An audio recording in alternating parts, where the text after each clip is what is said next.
Hello and welcome back to Expert Exercise Facts and Fictions. Today, episode 4, we are looking down the barrel of stop wasting your energy systems.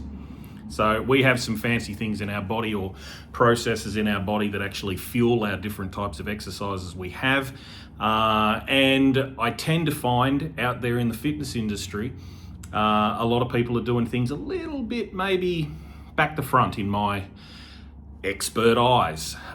When you consider the science, you consider the energy systems as part of that science, it will bring some practical nature to how we actually need to program and structure our exercise programs. So we have two energy systems. We have an aerobic energy system, which fuels our cardiovascular exercise. So our kind of lower intensity, longer continuous duration exercise. And we have an anaerobic energy system, which fuels our or provides energy for our heavier lifting type short duration, higher intensity exercises. So it's important to understand that differential. I'll try and put some kind of graphic up there on the screen for you. Basically, it's about cardiovascular exercise, the aerobic, versus strength training exercises, being the anaerobic, and how they should be considered when you're actually coordinating your exercise program. For two reasons: one, safety; two, effectiveness. So you don't want to be doing a whole heap of exercise that's going to potentially be a waste of time or not be most efficient and effective in actually all that hard work that you're doing in a practical and also scientific sense.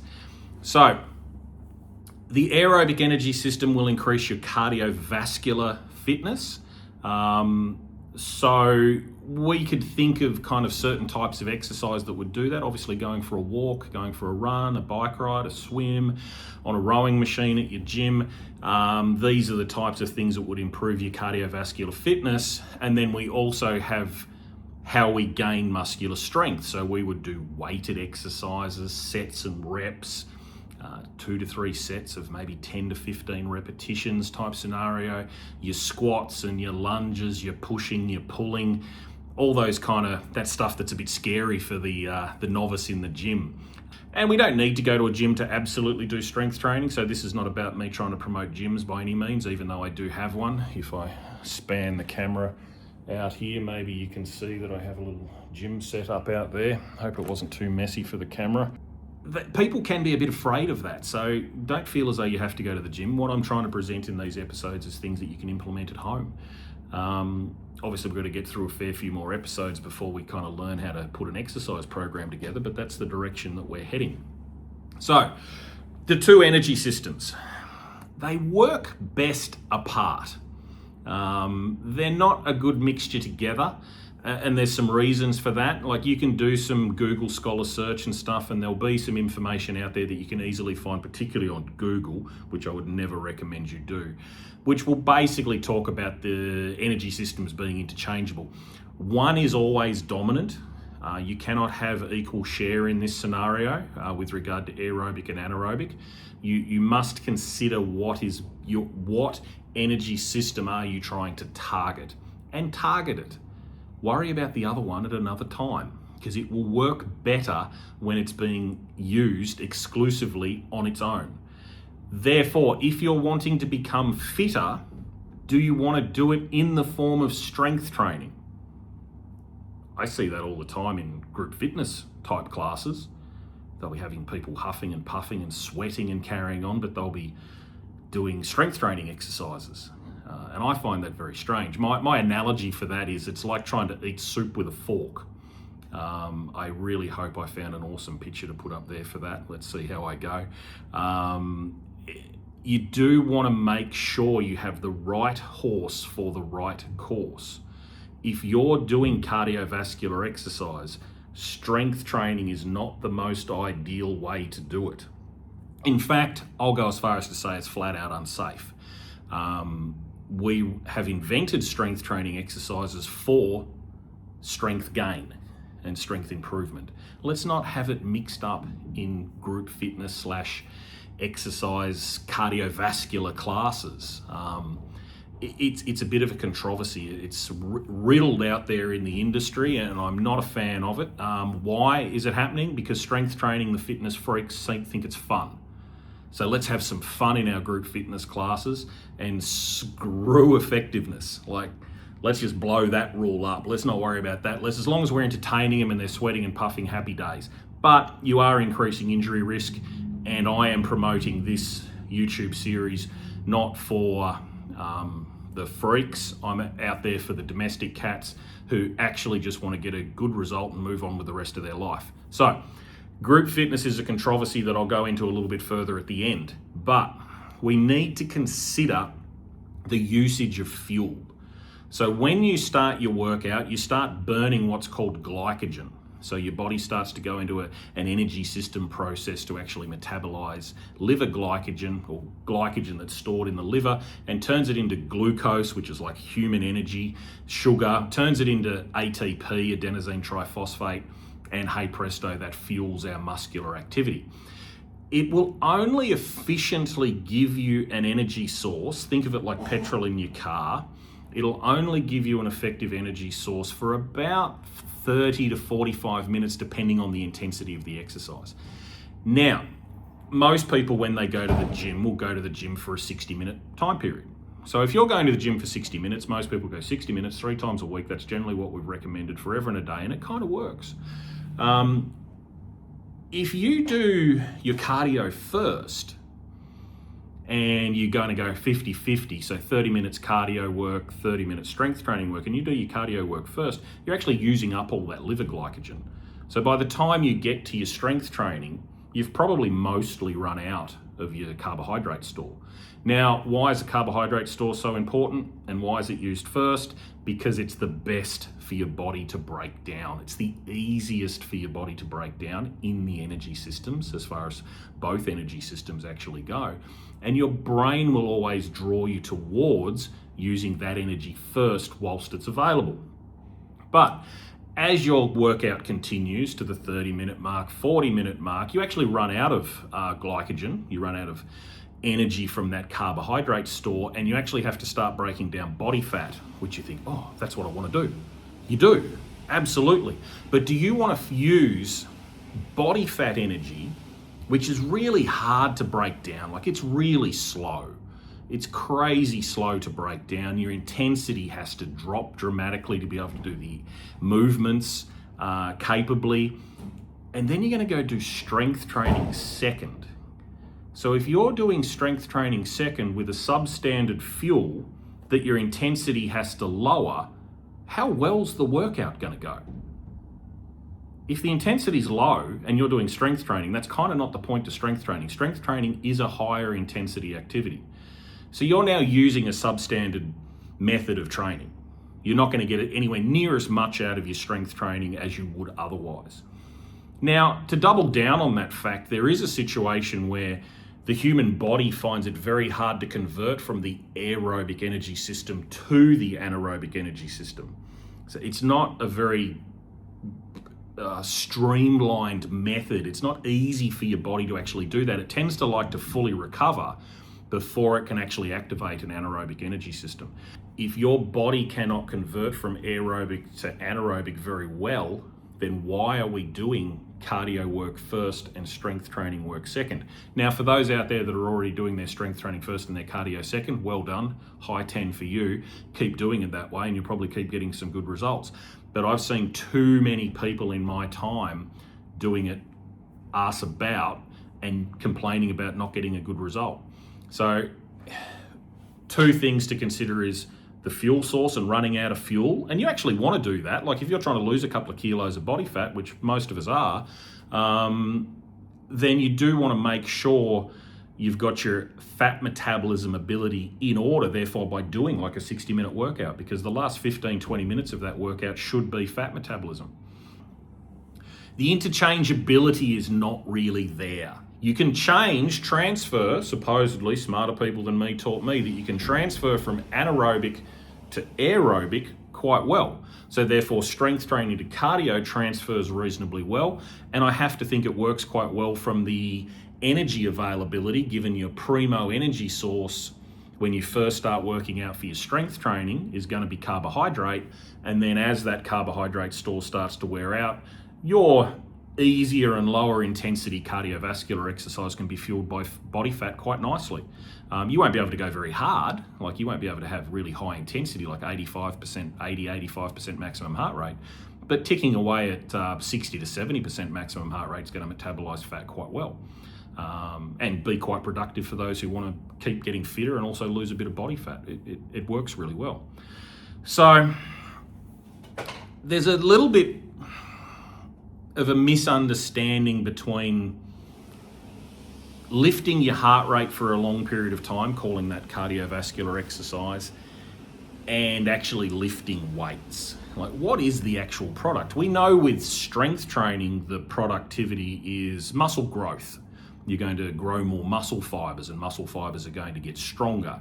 Therefore, you're going to be able to lift more weight. That's a bit of a simple known fact.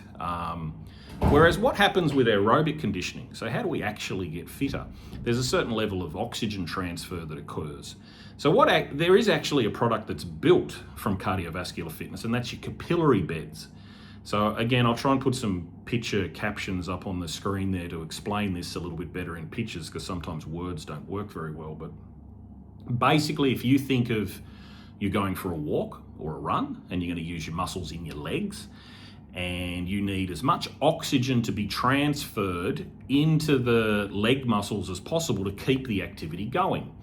And if you can't transfer enough oxygen into the muscles, then the intensity has to drop, or the activity actually has to slow right down. So what we have is little microtubules that help carry oxygen into the muscle. The more capillaries you have, the tubules, the more you have, the more density and saturation of oxygen you actually get into the muscle. So through cardiovascular conditioning and training, you will actually build more capillary beds in your muscles. Therefore, so over a longer period of time, you can actually transport more oxygen into the muscle.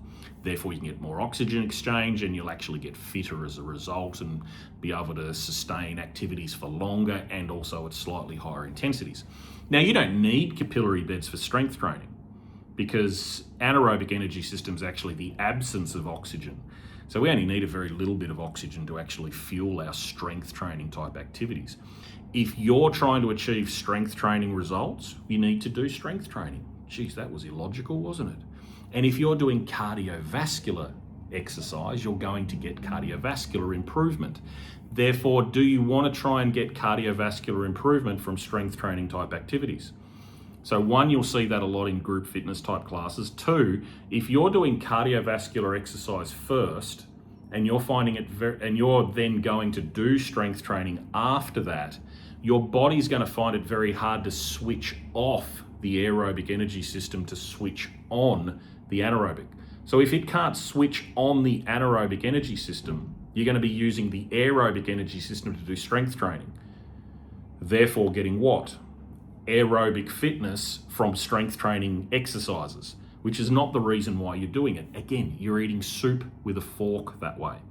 We need to be eating soup with a spoon. Therefore, we need cardio type exercise for cardio, and we need strength training exercise for strength training, and we need them done strength training first, cardio training second. It just works better. It's about better efficiency of workout. It's about better quality of change, of adaptation, of what you're trying to achieve. But I'll guarantee you every day of the week, it'll be safer to do it that way.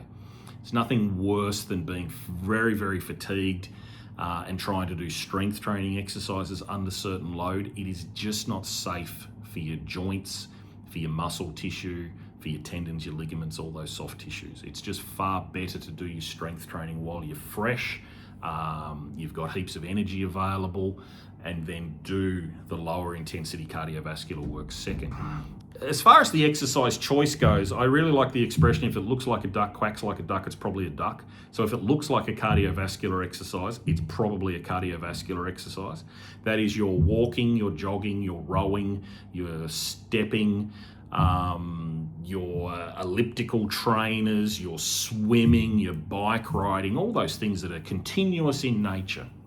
Your strength training exercises are generally your things you do with sets and reps. They're trying to specifically fatigue a particular muscle, like squats and lunges and bench press and pull downs and abdominal exercises, like core exercises. So think of those short-term fatiguing activities. If they look like a strength training exercise, they probably are a strength training exercise. Use them for strength training, not for cardio. Okay, so in summary, we want to finalize this. We want to put this issue to bed so you're all getting your strength training and your cardio around the right way. It's not a good idea to kind of mush everything together. You need to very much keep it simple for your body, the KISS principle. Just keep it simple so your body can actually achieve what it's supposed to achieve. If you want to achieve strength training, then just train the anaerobic energy system. Don't try and mix in cardio work, etc., etc. Just focus, let your body focus on improving one thing and one thing only, and that's building muscle tissue, muscle fibers, using the anaerobic energy system. If you're trying to do your cardio work, and as we know, we're supposed to be doing a couple of 2 to 3 strength training sessions each week, 20 minutes, 30 minutes long, plus we're supposed to be doing 150 minutes of cardio work. So when you're trying to do your cardio work, just do cardio work. Don't mix strength training into it. Keep them separate. They're very separate entities, and our human body being very, very complicated, but loves to focus on only one thing. So let's give it only one thing. Let's let it either build muscle fibers or let's let it build capillary beds.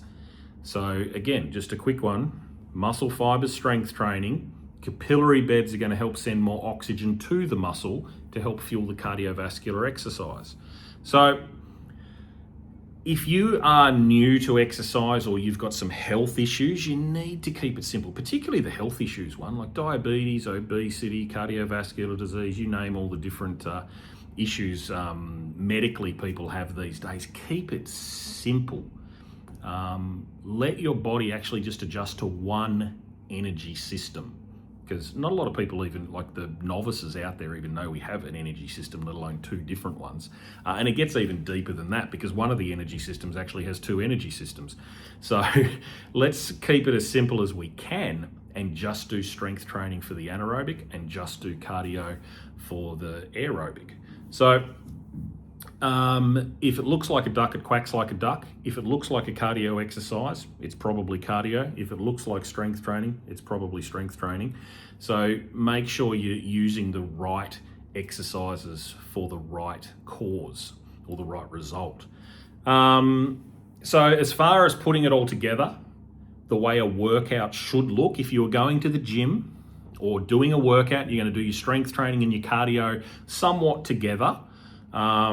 You should do your strength training first. Then you should do your cardio second. Now, what I like to consider, if you think about back into when I was talking about liver glycogen, etc., burning off, if you do a 20 to 30 minute strength training workout, you've probably still got a little bit of liver glycogen left. So then you could actually go and do a HIIT cardiovascular form of working out, where you do some high and lower intensity alternating between the two for about another 10 minutes, maybe 15 minutes tops. Once you do start to then run out of your glycogen stores, you can actually just calm that intensity right down to say 60, 70% maximum heart rate and do what we call steady state. And you could actually just steady state in for the remaining minutes of the workout. If you're health compromised, I would never recommend you work out for longer than 45 minutes anyway, purely because of the added stress that's created on your body when you run out of carbohydrate. You never completely run out of it because your brain will always keep a supply for it in it alone, but the rest of your body will start to go through a certain amount of added stress when you run out of carbohydrate. So don't exercise past that point. So in other words, with my health compromised people, I recommend they do strength training very separate to cardio work. If you don't have any health issues, then that's when you can conjoin the programs. I'm not going to say mush them together. We want to keep the entities separate, but you could do strength training directly followed by cardio quite easily. Make sure you're training for effectiveness first, not fun. The group fitness scenario that's out there where everyone's just trying to have fun in the form of exercise, they've just mushed too many concepts together. And for me, the analogy of you shouldn't eat soup with a fork is very prevalent when you look at group fitness.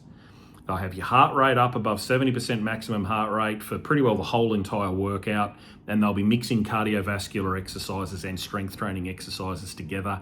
What is your body going to get out of that? It's actually going to predominantly get cardiovascular fitness out of it. Therefore, you're going to build capillary beds, not muscle tissue.